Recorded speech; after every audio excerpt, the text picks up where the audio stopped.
pengurusi konvensi, pimpinan Pakatan Rakyat, rakan-rakan saya muliakan. Izinkan saya memulakan dengan cetusan hati dari segi pribadi, yaitu untuk menyatakan pertamanya kesyukuran kepada Allah Taala atas kebebasan yang tidak diduga walaupun yang didoakan, dan ucapan jazakumullah khairan katsiran, penghargaan yang setinggi-tingginya atas ikhtiar saudara, kegigihan seluruh pimpinan Pakatan Rakyat, rakan-rakan penyokong Pakatan Rakyat, dan rakyat biasa yang menyatakan sokongan dan simpati kepada saya sekeluarga. Saya masih ingat pesan Mursyidul Am Tuan Guru Ni Abdul Aziz mengingatkan saya tentang makna kesabaran dan istiqamah. Dan sepotong ayat yang pendek yang saya baca di seluruh negara tatkala membicarakan isu ini beberapa minggu menjelang 9 Januari yang lalu. Firman Allah Subhanahu wa taala dalam Al-Quran, innal ladzina qalu rabbuna Allah thumma istaqamu. Manusia boleh merancang kita hadapi pelbagai ujian, tetapi ia tidak sedikit harus melemahkan, menghakis keyakinan kita bahwa yang menentukan akhirnya dan yang harus kita berpaut dan menyerah sepenuhnya ialah kepada Allah Subhanahu wa taala. Dan susulannya tsumma istaqamu, jangan kita rasa tergugat, terperangkap, tewas kerana wang ringgit atau pangkat atau ubutan. Maka harus istiqamah, harus konsisten dan komited kepada dasar perjuangan kita untuk menegakkan keadilan bagi semua rakyat Malaysia. Saudara, kebetulan pagi semalam saya pulang dari satu daerah 5 jam perjalanan dari Bombay atas undangan cucu kepada Mahatma Gandhi, Raj Mohan Gandhi. Dia minta saya bersama-sama untuk memikirkan hala tuju politik yang cuba dikembangkan juga oleh Mahatma Gandhi. Politik yang menekankan conscience, dari dhamir kata hati. Politik bukan semata-mata kerana kegilaan untuk pertahankan kuasa, membiarkan rasuah dan tidak mempedulikan nasib rakyat. Jadi kata dia, kembalikan. Saya sampaikan pandangannya sebagai seorang Muslim. Saya katakan bahawa dalam Islam, politik itu juga harus tertera dengan prinsip moral yang kuat. Akidah itu harus mencernakan akhlak dan syakhsiyah kepribadian. Ini yang disebutnya conscience. So bayangkan,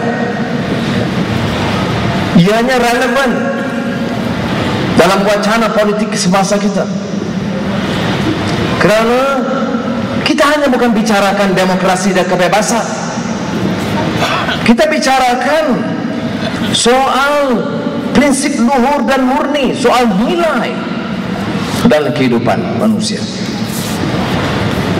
Dan kita harus juga belajar dari pengalaman.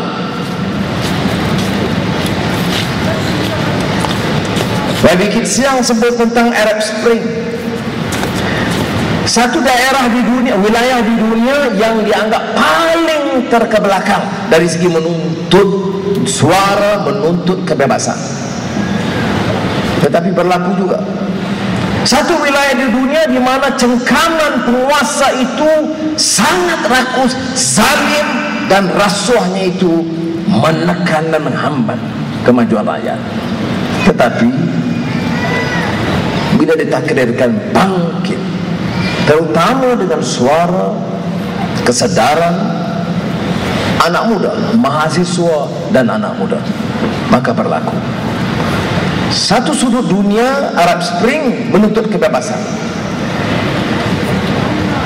Kira-kira pada masa yang sama muncul secara spontan kebangkitan rakyat yang sudah matang dan dewasa demokrasi mereka di Amerika Syarikat dan kota-kota besar dunia. Occupy Wall Street. Satu tuntut kebebasan dan demokrasi, satu lagi menyatakan demokrasi yang matang itu telah mengenepikan prinsip keadilan, menyebabkan kesenjangan pendapatan orang kaya, paling kaya dengan paling miskin, menyebabkan pertimbangan moral itu ditentukan oleh penguasa, menyebabkan wujudnya golongan-golongan kapitalis rakus yang menekan rakyat. Saudara, mengapa saya sentuh kedua-duanya?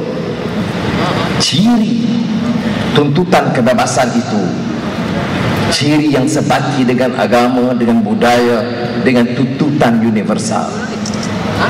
Tetapi kita harus juga diperingatkan bahwa kebebasan itu, demokrasi itu bukan untuk membolehkan golongan kaya dan berkuasa rakus menipu dalam pilihan raya, membeli rakyat, memfitnah rakyat, menyebabkan kesenjangan seperti mana dalam skim yang diperkenalkan SBBA yang kita akan kaji dan nilai semula sebaik kita tawan Putrajaya, insya-Allah. Mana mungkin sistem saraan pegawai kerajaan yang mengizinkan golongan kecil meraih keuntungan peningkatan pendapatan yang terlalu tinggi dan golongan ramai pekerja-pekerja seolah-olah tidak dihargai, seolah-olah pembangunan negara, kecakapan pentadbiran itu terletak pada kelompok kecil dan yang bawah itu tidak punya sumbangan. Kita catat pacu pertumbuhan yang baik, nasib pekerja tidak terbela. Ada syarikat-syarikat yang mencatat untung melebihi 1 bilion ringgit. Gaji pekerja tidak lebih dari 20 ringgit berbanding dengan tahun sebelumnya. Ini bukan kebebasan, ini bukan keadilan dan sistem yang kita tuntut dan mau pertahankan dalam Pakatan Rakyat. Maka sebab itu saya ulang gesaan saudara saya Wali bahawa apa yang dibawa oleh Pakatan Rakyat ini adalah merongkai sistem yang menekan dan bobrok ini. Saudara, ada baiknya beberapa ciri kebersihan itu berlaku terus juga dalam keadilan, berlaku kecil dalam DAP dan juga dalam PAS. Ada hikmahnya. Lebih baik kita bersihkan Pakatan Rakyat dari kalangan yang mau pertahankan kuasa atau wang ringgit. Tidak idealisme perjuangan itu. Pakatan Rakyat mesti pertahankan prinsip dan idealisme perjuangan.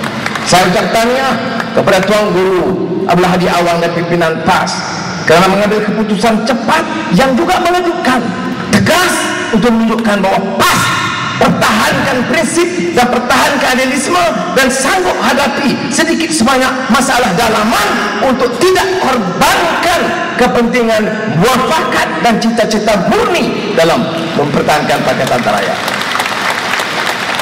Sudah, Perdana Menteri Datuk Seri Najib menyatakan mau jadikan Malaysia demokrasi terbaik. Seperti biasa, kita sambut baik. Kerana berbanding dengan semua Perdana Menteri sebelum ini, Perdana Menteri Najib melakar kata-kata yang paling lunak. bukan sekadar demokrasi, demokrasi terbaik di dunia.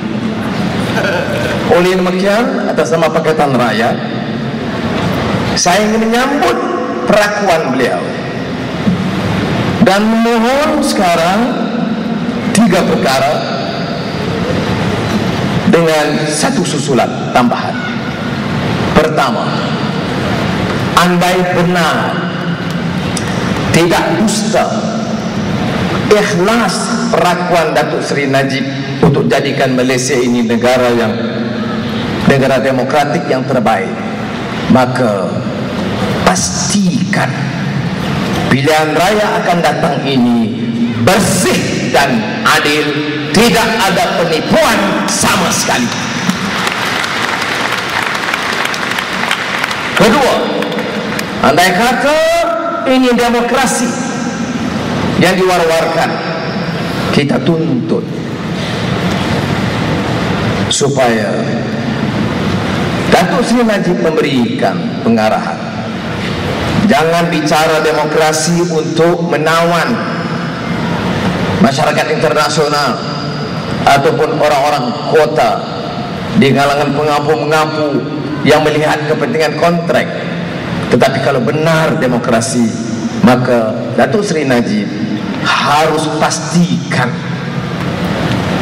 media Malaysia bukan media Mesir di zaman Hosni Mubarak. Mesti ada ruang yang cukup bagi pembangkang. Kita ada menteri-menteri besar, Kedah, Kelantan, Selangor, Ketua Menteri Pulau Pinang.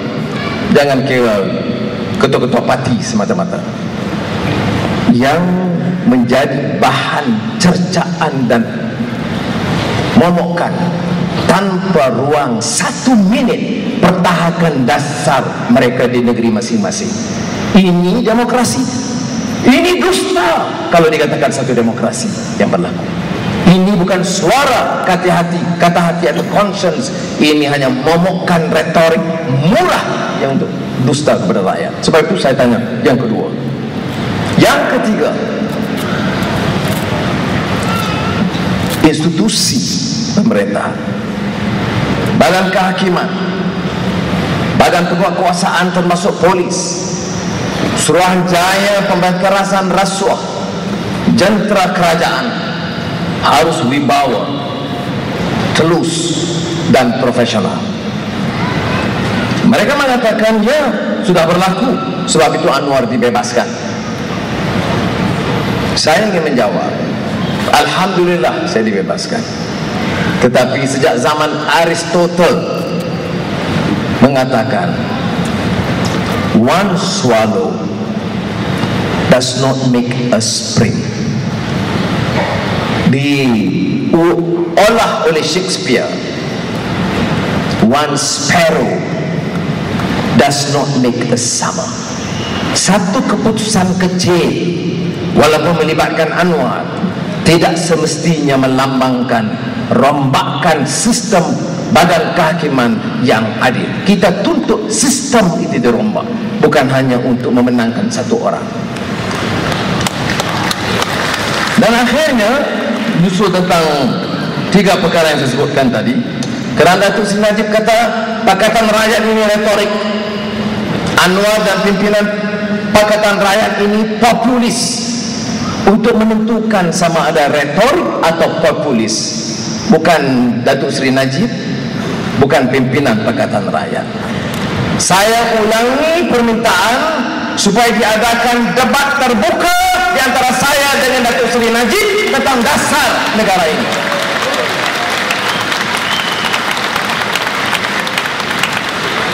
Sudah lebih serius daripada perkara ini ialah ada pertembungan di antara 2 sistem nilai dalam negara kita. Satu yang dibawa oleh UMNO Barisan Nasional, dipertahankan oleh mereka, dan satu lagi yang dipertahankan oleh Pakatan Rakyat. Satu dengan semua jentera mereka dan badan-badan perkakas mereka melambangkan pandangan jumud obsolet zaman silam. Kalau kita kaji pemerintahan Louis XIV yang disebut Ancien Régime, rejim lama, yang mempertahankan sistem yang disebut eksploitasi harlem parlem, penindasan manusia ke atas manusia.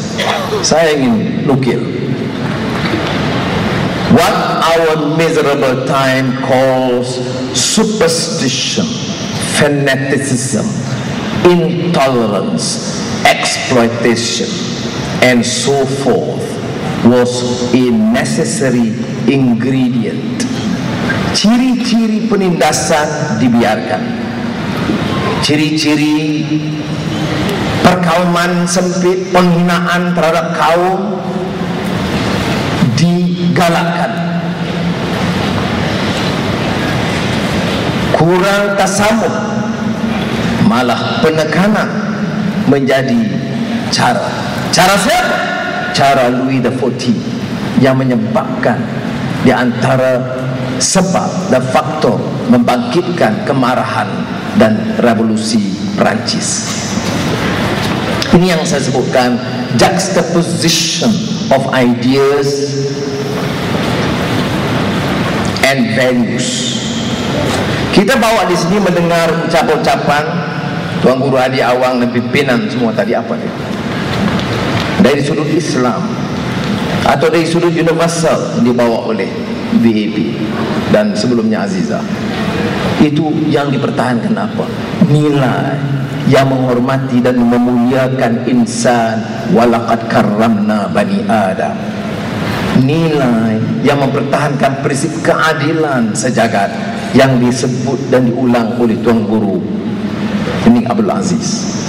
Sudah nilai ini tidak dipertahankan oleh UMNO dan Barisan Nasional. Kalau ada sedikit tindakan PKFZ, tindakan itu setelah hampir 3 tahun diserang bertubi-tubi oleh Pakatan Rakyat. Sebentar tadi Datuk Seri Najib umumkan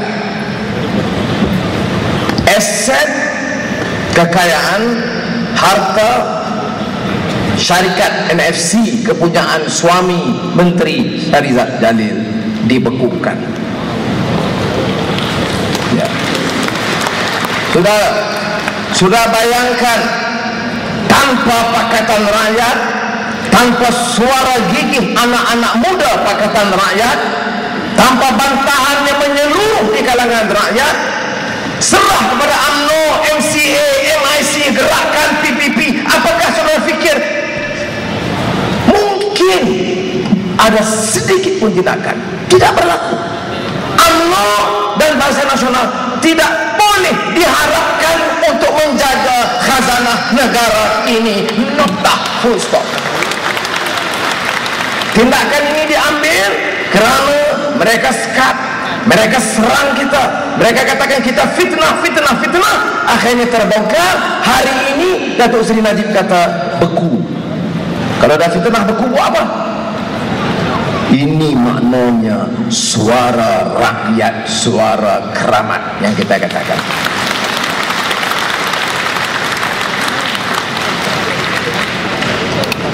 Sebab itu sudah, bila kita bicarakan soal ketidakadilan dan sebagainya, ini moral fiber dari Raja Mohan Gandhi yang saya mulakan tadi, dengan pendirian yang disebut oleh pimpinan Pakatan Rakyat. Yang kita tekankan dalam politik ini ialah kekuatan dan asas moral kita. Tidak boleh hina kaum, tidak boleh jejak rakyat, tidak boleh fitnah orang, tidak boleh rampok kekayaan negara seperti harta pribadi, tidak boleh gunakan kuasa memperkayakan anak isteri, menantu dan keluarga dalam sistem dalam sistem nepotisme. Kekayaan berpuluh bilion diberikan untuk beberapa orang, IPP beberapa orang. Sekarang ini penswastaan proton, orang yang sama yang ambil puluhan harta dan khazanah rakyat. Kerana apa? Kerana kaitan dengan pihak penguasa. Saudara-saudari, Pakatan Rakyat wajib Seandainya insya Allah menang, betulkan balik semua kesilapan-kesilapan ini untuk menyelamatkan rakyat, golongan pekerja dan rakyat biasa. Apa yang disuarakan oleh rakan-rakan, saya jamin insya Allah dapat dilakukan. Orang kata populis. What is so populist about ensuring that the poor and the marginalized be supported? What is progress and development if it means enriching the few members of your family and your cronies?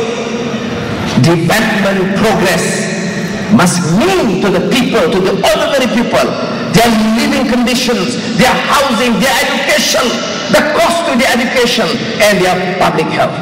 Kita dalam Pakatan Rakyat, ya, kita akan pacu pertumbuhan mengikut dasar ekonomi pasaran, tetapi kita tidak mungkin korbankan kepentingan rakyat dan membiarkan rakyat dibebankan dengan kos sara hidup seperti mana ada sekarang. Jadi saudara yang hormati sekalian, sekali lagi saya ingin menyatakan, jangan kita lupa dalam Pakatan Rakyat ini, di tahun kali ketiga kita ada convention, dan setiap kali convention sambutan kian hebat. Prestasi negeri kita membanggakan. Saya sentuh sedikit kerana sudah tidak boleh baca liputan. Hari ini Selangor diserang lagi Tan Sri Khalid. Itu biar Tan Sri Khalid jawab. Tetapi kekuatan negeri-negeri kita, Kedah, Datuk Azizan, Menteri Besar, contoh terbaik yang saya ulang, Ustaz Azizan, betul bagi allowance kepada saya. Mana-mana saya kempen di seluruh negara, dan saya sempat mengucap dekat Teluk Bombay pun bagi contoh in one state, Kedah,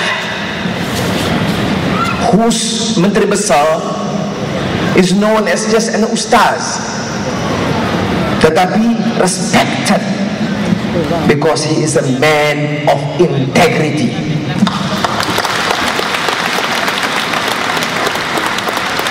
Dalam suasana politik yang kurang ini, yang UMNO hancur ini kerana tidak ada integriti, yang ada rompakan, lebih tinggi rompakan jadi Tun, kalau kurang sedikit jadi Datuk Seri, di antara dua rompakan jadi Tan Sri. Tetapi dalam kes Kedah, contoh yang saya minta kawan-kawan kita dalam Pakatan Rakyat hafal, bagaimana satu keputusan yang melibatkan balak negeri sudah orang faham. UMNO perintah 1 ekar RM1,000. Menteri Besar Ustaz Azizan perintah sebagai pemimpin Pakatan Rakyat Kedah 1 ekar RM19,000. Soalnya itu satu, tetapi soalan susulan ialah mana pergi RM18,000 50 tahun yang lalu. Ini yang disebutkan poor governance and endemic corruption. Tak payah banyak contoh. Pulau Pinang, apa yang diserang Limbuan A. Bolehkah kita orang Melayu, orang Islam biarkan penghinaan kaum begitu rupa? Kirim kek najis, panggil dia sebagai Cina yang anti Melayu, anti Islam. Melayu jenis apa begini? Ini budaya yang dipupuk oleh UMNO untuk menutup rasuah dan kezaliman mereka. Saya nak jawab, memang saya orang Islam dan orang Melayu, tapi saya nak jawab mengatakan, saya lebih senang selesa sebagai ahli parlimen Permatang Pau menyokong Ketua Menteri Cina yang bernama Lim Guan Eng kerana ketelusan dan integriti beliau sebagai Ketua Menteri. Maka Pulau Pinang sekarang di bawah Pakatan Rakyat menghasilkan surplus yang tinggi, yang dia boleh cakap confident RM200, RM2,000, RM1,000. Itu sebab apa? Sebab ada surplus. tiap anak lahir, tiap tahun ada surplus. Kalau Datuk Seri Najib umum RM100 pendidikan, RM500, itu sekaligus sebelum pilihan raya. Lepas pilihan raya, nasib engkau lah beda besar. Kelantan saya tidak mau ulang kerana idea ini termasuk yang dilakukan oleh Tazik Khalid senarai beberapa hal kerana dana yang besar. Itu sebenarnya pengalaman kifalah dari negeri Kelantan. Dan jangan kita lupa dalam penjelasan kita bahawa Tugu Hadi Awak itu pernah menjadi menteri besar. Bila kita sebut tol dibatalkan, is not Pakatan Rakyat dengan seluruh kekuatan jentera kita, ialah program kita, agenda kita bersama 3 parti tunggal dalam Pakatan Rakyat, bicara dan muafakat sebagai satu pimpinan, satu wadah, satu suara, satu agenda untuk menuju Putrajaya, insya-Allah. Saudara, dengan semangat ini saya yakin, sebab itu bila didera derita saya, keluarga dan kawan-kawan, kita fikir tentulah deraan. Tapi bila hal ini berlalu, ada hikmahnya. Apapun ada hikmahnya. Sekarang kita boleh tumpu sepenuhnya. Rakan-rakan kita, jentera dan aktivis parti mesti hafal agenda kita. Agenda Pakatan Rakyat mesti dihafal, dicerakinkan dan dijelaskan kepada rakyat. Saya yakin sesungguhnya, walaupun nampak gembar-gembor UMNO itu hebat, tetapi ibarat singa tua yang tidak punya gigi sama sekali. Maka kerjalah saudara, dan yakinlah dengan niat kita bawa perubahan ke arah kebaikan, bukan untuk dendam, bukan untuk khianat, bukan untuk menimba kekayaan pribadi dan keluarga. Dan percayalah, kalau ada yang masih curiga, saya ingin beritahu, bincang dengan pimpinan, iaitu Guru Hadi Awang dengan Wabi Kisyang dan rakan-rakan pimpinan ketiga-tiga parti, insya-Allah kita tawan Putrajaya is going to be a no-nonsense administration. You perform, you stay. You are corrupt, out you go. Ini jaminan kita. Jadi saya harap kawan-kawan dapat laksanakan tugas ini dengan baik dan jadikan ini seperti mana yang disebut tadi oleh Wabi Kisyang, lonjakan baru bahawa Malaysia sudah sedia dengan Malaysia Spring 2012. Terima kasih. Wassalamualaikum warahmatullahi wabarakatuh.